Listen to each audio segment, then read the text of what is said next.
Hey everyone, so this week, here's what happened. For starters, I got out of quarantine, which is really nice because now I don't have free time again. So I get to play or get bored less because I'm constantly busy.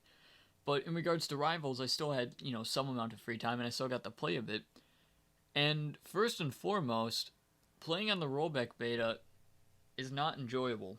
For those of you that don't know, Rivals Vader is trying to switch to rollback, and every match I get feels just so yuck.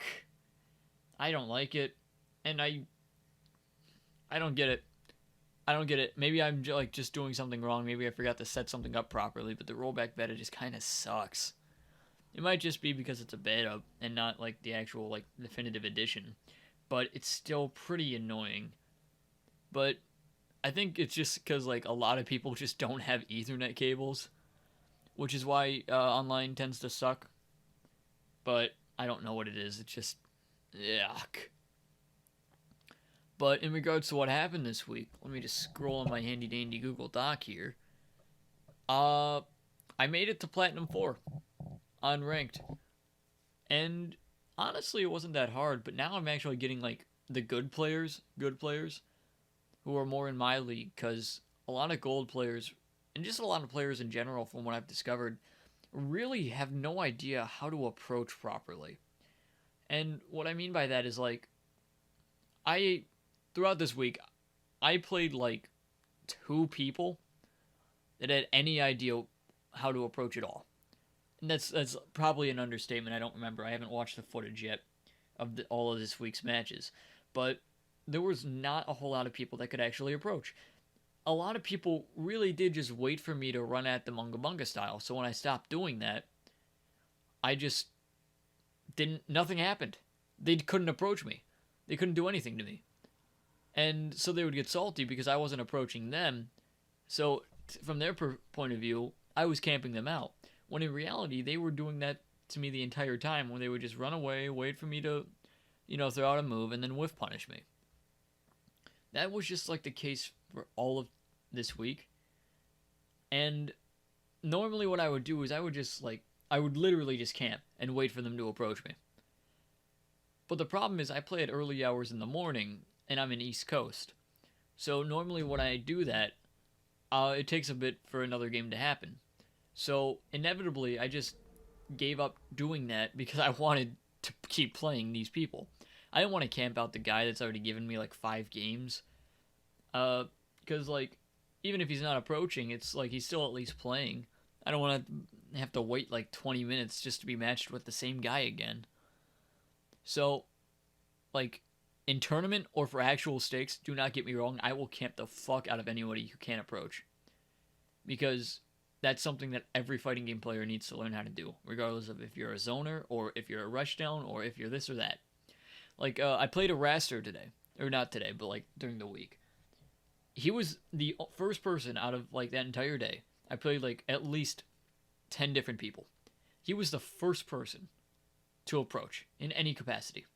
And all he did was run at me in Nair. So eventually I just stopped letting him get away with it. And after that, he didn't know what to do. He didn't know what he was doing. So I adapted, and he couldn't adapt to the adaptation. Which, it's what it is. But it was just infuriating to me because nobody knows how to approach, which means I'm the one initiating almost all of the interactions, because if I don't, they're going to leave and then I don't get to play. So kind of a shitty situation for me, at least. I also realized something, because from what I can tell, a lot of players are just flat out better than me, but I'm still winning games off of them. And it's for 2 reasons. Reason number 1 is the reason that they're better than me, or I say that they're better than me. Obviously, they're not if I'm picking up games off of them. But the reason that they have, they seem better than me on paper is because they have so much more tech skill. They have so much more tech skill than me, but they don't have the ability to use it efficiently. Or more so, they can wave dash and wave shine. They can get all these. They have all this technique, all these platform lens and whatever. But they substitute tech skill for neutral. And so what tends to happen is like I'm playing the game. In their mind, they think, oh, this guy can barely like waveland. He's missing his wavelands. This guy obviously isn't that good. So they start sandbagging. And so they just start like hoping that things will work. But even though I might not be the best at my tech skill, I can still play neutral. And so they'll just be throwing things out and hoping it works, and then I'll be like clowning on them. I'll beat them, so to speak. And when that happens, they're infuriated because on paper they should be winning. They have the better tech skill, they have the better punish game, they know the confirms, yada yada yada, but they're still losing. So now they're getting salty, and now they're getting frustrated that a guy who's clearly not good as him is beating him. And when you're frustrated about that, you're not going to win at all, because at the end of the day, you're just losing mentally. Because a guy that is worse than you, in your point of view, is beating you. And that is the most frustrating experience you can have in a fighting game. And that has really taught me one thing, both from, my experience of getting beaten by players who were worse than me, and by beating players who were better than me. The fact of the matter is you cannot go easy on anyone. Like, it's different if they've been, like, playing the game for 5 minutes. But if they can do anything, don't go easy on them. Shit stomp them. Because the moment you start going easy and you start sandbagging, they're going to magically get better, and then they're going to shit stomp you, and then you're not going to be able to get out of that sandbagging mood that you were in, and so you're just going to lose over and over and over again to this player that you really shouldn't lose against. So that's just like an interesting thing that I was thinking about. The other important reason, because there were really two, all that was just the first reason. The second reason is when I get at high percent, I play the same exact way as when I play when I'm not at high percent. And I'll be fully honest, that's just because I don't notice. That's just because I have no idea. I'm not paying attention to what my percent is. I just want to play the game.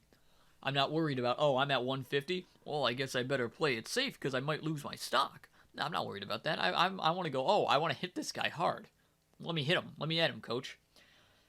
And when they're at a high percent, again, I don't even notice. I don't even realize it. Like, I get so surprised because confirm that Claren has at, like, not high percent, but not low percent, like the 100 area, like 100 to 130, I want to say, is tipper jab to F smash, and that's a connection. That connects. It comes as a shock to me when that doesn't connect, because that means that they're like at 170, and I didn't even realize. So I missed my opportunity to kill them, which is something I kind of have to work on. But on the offhand of that is a lot of these good players, when I'm at a high percent, they just start fishing for the kill confirm. They just start spamming up smash, spamming dash attack, spamming whatever they can to get that kill. And they never do it because I realize immediately, oh, they're spamming this one move, I must be at high percent. I guess I'm going to look out for that move, and then I look out for that move, and then I wait for them to do it, and then I whiff punish them for doing it, and then I win. And then I feel good about myself because I tell them to feel bad for doing something stupid in a fighting game that is meant to make you feel bad if you do things that are stupid. So, yeah. That's like really the only two things that I learned this week.